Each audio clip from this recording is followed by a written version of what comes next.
عليكم ورحمة الله وبركاته. الحمد لله وحده والصلاة والسلام على من لا نبي بعده. அன்புக்குரியவர்களே, கண்ணியமானவர்களே, அல்ஹம்துலில்லாஹ் ரமலானுடைய முதல் அடைந்து அதிலே நோன்பு பிடிக்கக்கூடிய கியாமுல்லை செய்யக்கூடிய நல்லவர்கள் செய்யக்கூடிய பாக்கியத்தை அல்லாஹ் மனிதர்களுக்கு தந்திருக்கின்றார்.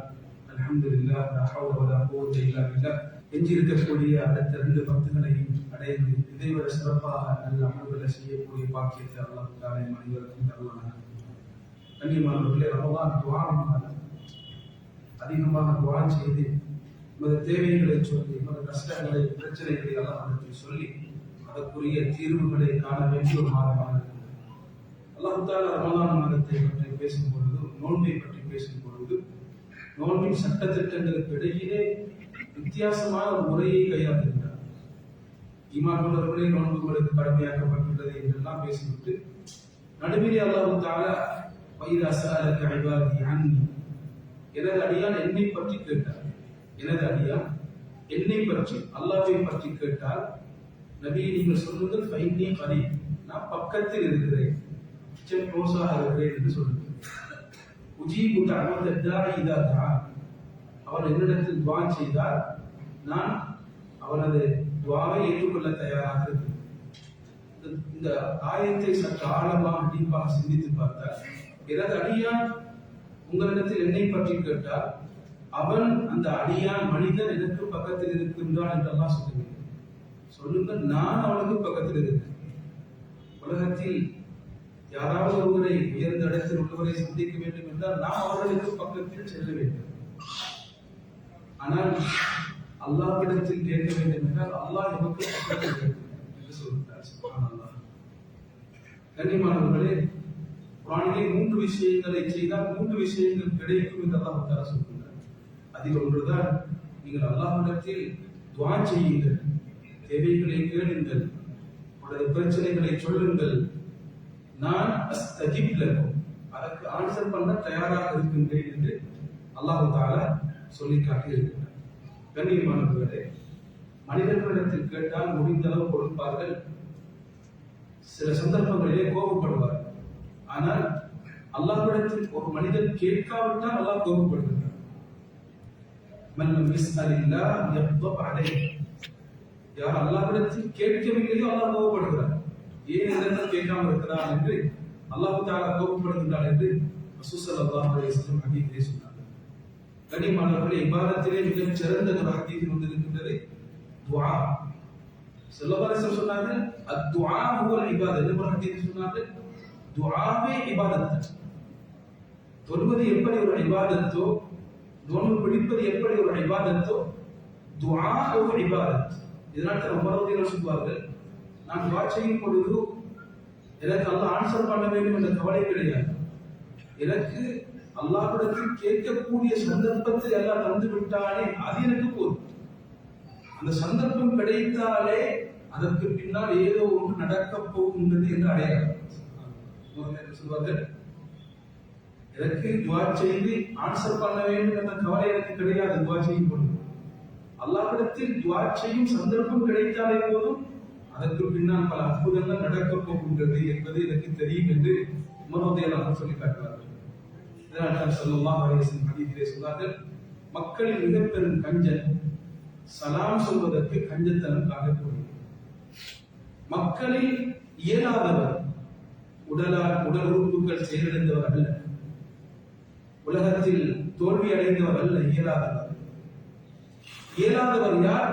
அல்லாஹ்விடத்தில் துஆ செய்து தனது தேவைகளை சொல்ல முடியாமல் இருக்கின்றார், அவருக்கு நேரம் ஒதுக்க முடியாமல் இருக்கின்றது, இவர்தான் மக்களில் மிக இயலாதவர் என்று ஸல்லல்லாஹு அலைஹி வஸல்லம் சொன்னார். நிறைய துஆவை பற்றி சொல்லப்பட்டிருக்கின்றது. அதை கேட்டாலே கண்ணால் கண்ணீர் வடியும். கண்ணியமானது அல்லாஹ் தஆலா அவன் கண்ணியமானவன். கரீம் என்றால் கொடையான், அவனது கொடை விசாலமான. ஒரு மனிதன் அல்லாஹ்விடத்தில் கையை துஆ செய்தால் அந்த கைகளை ஒரு கைகளாக தட்டுவதற்கு அல்லாஹ் வெட்கப்படுகிறான். நமக்கு வேண்டிய ஒருவர், நமக்கு நிறைய உபகாரம் செய்தவர் கேட்டு வருகின்றார், பிரச்சனைகளை சொல்கின்றார், அவருக்கு கொடுப்பதற்கு வசதி இருக்கின்றது. அவர் கேட்கும் பொழுது நாம் கொடுக்காமல் இருக்க மாட்டோம். இவருக்கு கொடுக்காமல் இருப்பதா வெட்கமாக இருக்கின்றது என்று சொல்லுவோம். அல்லாஹ் கனி, நாம் அனைவரும் அல்லாஹ்வுடைய விடயத்திலே ஃபகீர்கள். அல்லாஹ்விடத்தில் கேட்கும் பொழுது அல்லாஹ் கொடுக்காமல் இருப்பதற்கு வெட்கப்படுகின்றார் என்று நபி ஸல்லல்லாஹு அலைஹி வஸல்லம் ஹதீஸிலே சொல்லியிருக்கிறார். அன்புக்குரியவர்களே, கண்ணியமானவர்களே, நாங்கள் துஆ செய்கின்றோம். சில சந்தர்ப்பங்களில் அந்த துஆக்கள் நேரடியாக ஏற்றுக்கொள்ளப்படுவது போன்று இல்லாமல் தெரியும். ஆனால் அதற்கு பின்னால் நிறைய விஷயங்கள் மறைந்திருக்கிறது. ஹதீஸிலே ஸல்லல்லாஹு அலைஹி வஸல்லம் சொன்னார்கள், ஒரு முஸ்லிம் அல்லாஹ்விடத்தில் துஆ செய்கின்றார், அல்லாஹ் டைரக்டாகவே கொடுப்பார். ஒன்று அல்லாஹ் டைரக்டாகவே கொடுப்பார், அல்லது அவருக்கு வரக்கூடிய பெரும் ஆபத்திலிருந்து பாதுகாப்பை அல்லாஹ் தஆலா அவருக்கு கொடுப்பார். ரெண்டு விஷயங்களை செய்யாத காரணங்கள் பாவத்தை வைத்து துஆ செய்யக்கூடாது. நான் இப்படிப்பட்ட பாவத்தை செய்யணும் யா அல்லாஹ் என்று கேட்டால் அல்லாஹ் அந்த துஆவை ஆன்சர் பண்ண மாட்டான். அவ் கத்தியாத்து ரஹ்மி, உறவுகளை ரிலேஷனை துண்டித்து வாழ்வதற்கு அவர் துஆ செய்தால் அந்த துஆவை அல்லாஹ் தஆலா ஏற்றுக்கொள்ள மாட்டான். அல்லாஹ் இப்படி எல்லாம் செய்தான், இவனுக்கு இப்படி எல்லாம் கொடுத்து விடு என்று துஆ செய்தால் அந்த துஆவை அல்லாஹ் ஏற்றுக்கொள்ள மாட்டான். அன்புக்குரியவர்களே, கண்ணியமானவர்களே, நாம் துஆவுடைய விஷயத்திலே முதலாவது நம்பிக்கையுடன் துஆ செய்ய வேண்டும். ஹதீஸ் வந்திருக்கின்றது, உதுல்லாஹ் வ அன்தும் முகினூன பில் இஜாபா, அல்லாஹ் நிச்சயம் ஆன்சர் பண்ணுவான் என்ற நம்பிக்கையுடன், கான்ஃபிடன்ஸுடன் நாம் அல்லாஹ்விடத்தில் துஆ செய்ய வேண்டும். அல்லாஹ் தஆலா மறந்த நம்பிக்கை இல்லாத உள்ள செய்யக்கூடிய துஆக்களை அல்லாஹ் ஏற்றுக்கொள்ள மாட்டான் என்று ஸல்லல்லாஹு அலைஹி வஸல்லம் ஹதீஸிலே சொன்னார். அதற்கு உதாரணத்தை ஸல்லல்லாஹு அலைஹி வஸல்லம், யா அல்லாஹ் நீ விரும்பினால் என்னை மன்னித்து விடு, விரும்பினால் இதை கொடுத்து விடு என்று துஆ செய்யப்படாது. அல்லாஹ்விடத்தில் துஆ செய்யும் பொழுது இதை தாய் அல்லாஹ் என்று உறுதியாக துஆ செய்ய வேண்டும். அவர் உறுதியாக கேட்கட்டும், அவரது விருப்பத்தை அல்லாஹ்விடத்தில் பெரிதாக காட்டட்டும். அல்லாஹ்விடத்தில் எதுவும் பெரிதான விடயம் அல்ல. எதை கேட்டாலும் அது அல்லாஹ்விடத்தில் சின்ன விஷயம்தான். அதை அல்லாஹ்விடத்தில் கேட்டால் அல்லாஹ் நிச்சயம் கொடுப்பான் என்று ஸல்லல்லாஹு அலைஹி வஸல்லம் சொன்னார். சுஃபியான் இப்னு உயைனா ரஹ்மத்துல்லாஹி அலைஹி சொல்லி காட்டுகிறார்கள், எம்மிடத்தில் தான் கஞ்சத்தனம் இருக்கின்றது, எம்மிடத்தில் தான் பலகீனம் இருக்கின்றது. அல்லாஹ்விடத்தில் கஞ்சத்தனமும் இல்லை, பலகீனமும் இல்லை.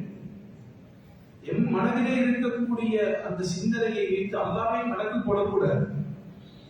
அல்லாஹ்வை நாம் கணக்கு போடக்கூடாது. காரணம், படைப்புகளிலே மிக மோசமான படைப்பு செய்த துஆவை அல்லாஹ் ஏற்றுக்கொண்டான். யார்? இப்லீஸ். அவன் கேட்டான், அம்திர்னி இலா யௌமி யுபஅத், யா அல்லாஹ் கியாமத் வரைக்கும் எனக்கு ஒரு சந்தர்ப்பத்தை தா, யா அல்லாஹ் ரப்பி என்று கேட்டான். அல்லாஹ் தஆலா சொன்னான், உனக்கு அந்த சந்தர்ப்பம் இருக்கிறது, அந்த துஆவை ஏற்றுக்கொண்டேன். கண்ணியமானவர்களே, படைப்பினங்களில் மிக மோசமானவன் செய்த துஆவை அல்லாஹ் ஏற்றுக்கொண்டான் என்றால் இப்லீஸை போன்று நாம் இல்லை. எத்தனை தவறுகளை செய்தாலும் அவனை போன்று நாம் இல்லை. சாதாரணமானவர்களாக இருக்கின்றோம். ஒரு துஆவை அல்லாஹ் ஏற்றுக்கொள்ள தயாராக இருக்கின்றால் நாம் உறுதியாக துஆ செய்ய வேண்டும்.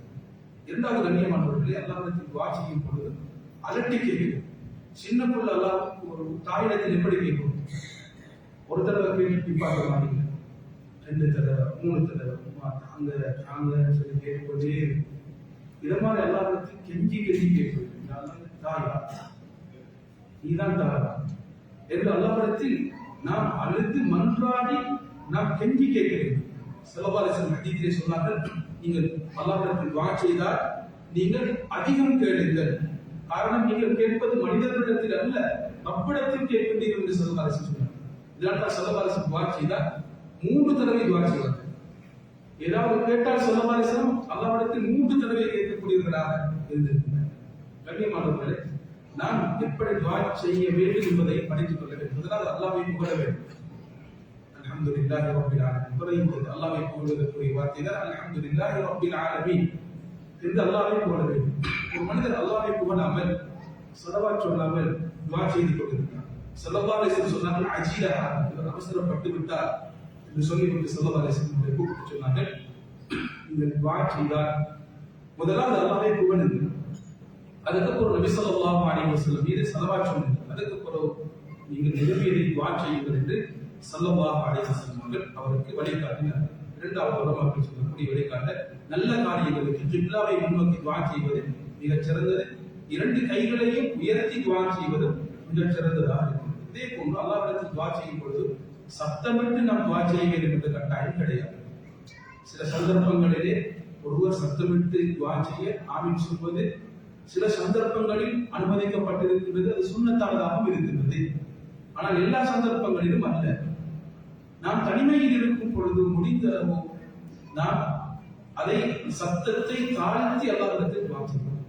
அடுத்ததாக கண்ணியமானவர்கள் அல்லாஹ்விடத்தில் துஆ செய்யும் பொழுது எமது வீக்னஸை சொல்லி சொல்லி துஆ செய்யும், குஷூவுடன் துஆ செய்யும். எவ்வளவு பலவீனத்தை சொல்ல முடியுமோ அந்த அளவு பலவீனத்தை சொல்ல வேண்டும். யா அல்லாஹ், எனக்கு இப்படிப்பட்ட பலவீனம் இருக்குது, உடலில் பலவீனம், எனது பேச்சில் பலவீனம், எனது சிந்தனையில் பலவீனம், எனது அறிவில் பலவீனம், இப்படி எல்லாம் பலவீனம் இருக்குது யா அல்லாஹ். ஆனால் நீ பலமானவன், நீ கவியா அல்லாஹ், நீ அனைத்தையும் தருவதற்கு சக்தி உள்ளவன் யா அல்லாஹ், ஒரு உலகமும் தடுத்தாலும் நீ தருபவன் யா அல்லாஹ் என்ற முறையிலே எனது பலவீனத்தை அல்லாஹ்விடத்தில் சொல்லி துஆ செய்யும் பொழுது அல்லாஹ் ஏற்றுக்கொள்ள தயாராக. பலவீனத்தை சொல்லி துஆ செய்தவர் தான் ஜக்கரியா அலைஹிஸ்ஸலாம். எப்படி துஆ செய்தார்கள் தெரியுமா? சூரத் மரியமுடைய ஸ்டார்ட்டை நாம் விரட்டி பார்த்தால் அவர்கள் துஆ செய்தார்கள், யா அல்லாஹ், 100 வயசு பாஸ் ஆனதுக்கு பின்னால் செஞ்ச துஆ, இன்னி வஹனல் அஹ்து மின்னி, யா அல்லாஹ், எனது போன், உடம்பின் போன் பலவீனமாகிவிட்டது, வீக்காகிவிட்டது, வஷ்தஅல ரஸு ஷைபா, எனது தலை நரைத்து விட்டது, ஆனால் உன்னிடத்தில் துஆ செய்தால் நான் நஷ்டமடைய மாட்டேன். அவர்கள் துஆ செய்ததுதான் தாமதம். அல்லாஹ் தஆலா அவர்களுக்கு குழந்தை பாக்கியத்தை சொல்லி நன்மாராய சொன்னார், யா ஜக்கரியா இன்னா நுபஷ்ஷிருக பிகுலாமின் இஸ்முஹு யஹ்யா, ஜக்கரியா, உங்களுக்கு ஒரு பிள்ளையை கொண்டு நன்மாராய சொல்கிறோம், அந்த பிள்ளையின் பேர் யஹ்யா என்று அல்லாஹ்வே அந்த பிள்ளையையும் சொல்லி பிள்ளைக்கு பேரும் சுட்டி, அந்த பேர் அதற்கு முன்னால் யாரும் வைத்த பேர் இல்லை. எனவே கண்ணியமானவர்களே, அல்லாஹ்விடத்தில் அதிகம் நாம் நமது தேவைகளை சொல்லி துஆ செய்யக்கூடிய அருமையான ஒரு மாதம் தான் இந்த மாதம். விசேஷமாக சஹருடைய நேரம், இஃப்தாருடைய நேரம், இந்த நேரத்தில் நாம் அதிகம் அல்லாஹ்விடத்தில் துஆ செய்வோம். அல்லாஹ் தஆலா இந்த துஆக்கள் அனைத்தையும் ஏற்றுக்கொண்டு அந்த தேவைகளை நிவர்த்தி செய்து அந்த பிரச்சனைகள் அனைத்தையும் அல்லாஹ் தீர்த்து முடித்து வைப்பானாக. ஆஃபிரு தஅவானா அல்ஹம்துலில்லாஹி ரப்பில் ஆலமீன். அஸ்ஸலாமு அலைக்கும் வரஹ்மத்துல்லாஹி வபரகாத்துஹு.